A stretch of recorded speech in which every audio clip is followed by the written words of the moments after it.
एक वीडियो को मैं देख रहा था। वहां पर एक मेरा भाई जो क्रिश्चियन नहीं है कह रहा था कि बाइबल में एक जगह पर एक आदमी ने अपनी ही लड़की से संतान को पैदा किया, तो ये कैसी बाइबल है।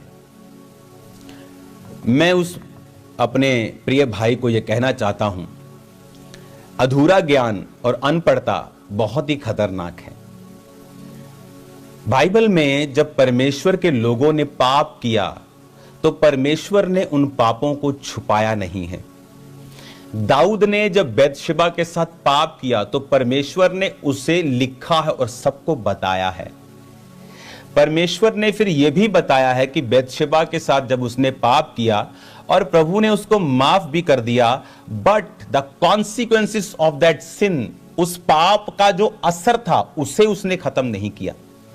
दाऊद का परिवार बहुत अच्छा चल रहा था, लेकिन उस पाप के बाद दाऊद के घराने में भी तलवार चली, क्योंकि वो तलवार उसने बैतशेबा के पति को मरवाने के लिए इस्तेमाल की थी।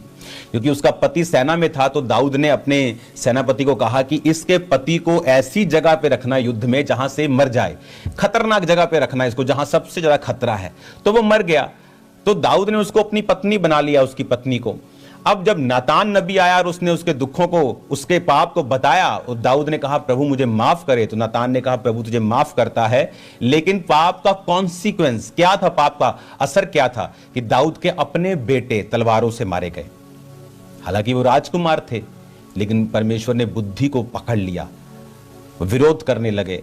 वो सारी जो मिसमैनेजमेंट थी वो दाऊद के पाप की वजह से थी।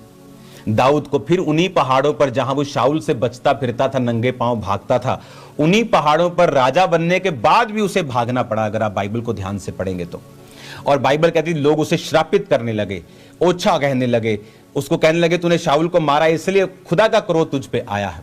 तो दाऊद ने कहा इनको कुछ मत कहना, क्योंकि जो कुछ भी मेरे साथ हुआ है वो मेरी ही कमी के कारण हुआ है। हालेलुया।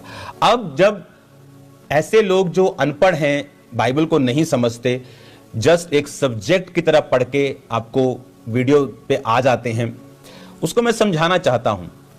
लूत वो व्यक्ति था जब सदोम अमोरा नाश हुए तो लूत, उसकी पत्नी, उसकी बेटियां और उसके दामाद को उसने कहा आओ हम चलें, क्योंकि दूत इसको नाश करने वाले हैं। तो जब उसके दामाद जो थे वो उस बात को नहीं समझे, क्योंकि वो पापी जाति में रहते थे, उसने मजाक उड़ाया कि चल भाग यहां से। तो लूत निकला, उसकी पत्नी निकली, उसकी बेटियां निकली।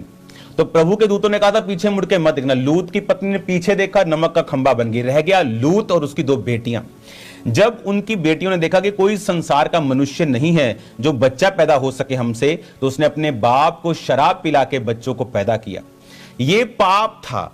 इसीलिए वचन कहता है, व्यवस्था विवरण 23 उसकी 3 आयत में, अब उन बच्चों का नाम लिखा, कोई अमोनी या मुआबी यहोवा की सभा में ना आने पाए।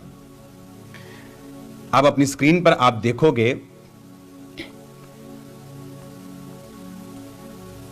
कोई अमोनी, अब उसका एक बेटा था मुआब, उसका नाम था मुआब। उसका एक बेटा, दूसरी औरत जो दूसरा पैदा हुआ, उसका नाम था अम्मोन। जो बड़ा था मुआब, अम्मोन, ये लूत की बेटी से पैदा हुए थे।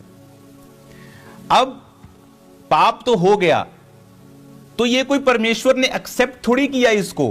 परमेश्वर ने क्या कहा, सुनो उसका न्याय। कहता कोई अम्मोनी या मुआबी यहोवा की सभा में ना आने पाए। यहोवा कहता, परमेश्वर कहता, ये जो पापी जाति है, ये जो तुम्हारे व्यभिचार से पैदा हुई है, कहता मेरी सभा में ये ना आने पाए।